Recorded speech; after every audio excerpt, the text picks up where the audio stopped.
যে ওনারা যখন দুষ্কৃতীতে আসলো তখন আমাকে বলল টাকা পয়সা সোনা দানা দে।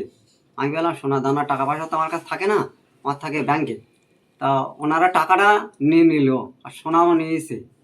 আর আমার কাছে ছুরি ধরলো, গলায় লাঠি দিয়ে চাষ করলো, মারলো, বন্দুক ছিল, এই আরো কয়েক কথা বললো। আরো কি কি নিয়ে গেছে? টাকা নিয়ে গিয়েছে, টাকা নিয়েছে 60,000 টাকা। আর আর ওই সোনা নিয়ে গিয়েছে। আচ্ছা, আপনারা পুলিশে জানিয়েছেন? হ্যাঁ ওটা অ্যাকচুয়ালি রাতের বেলা কিছু দুষ্কৃতী আপনার আমাদের সিঁড়ির ছাদ ভেঙে, সিঁড়ির দরজা কেটে ভিতরে ঢুকে আমাদের উপরের ঘরগুলোতে, আমার ভাইয়ের ঘরে, সেখানে গিয়ে লুটপাট চালায়। সেখান থেকে কিছু টাকা পয়সা, কিছু গহনা লুটপাট করে। তারপর নিচে চলে যায় বাবা মায়ের ঘরে। বাবা এবং মায়ের দুজনের গলাতে মাথায় বন্দুক এবং আপনার লাঠি, ধারালো অস্ত্র এগুলো ধরে তাদেরকে বাধ্য করে টাকা পয়সা এবং বাড়ির যা গহনা ছিল সেগুলো দেওয়ার জন্য।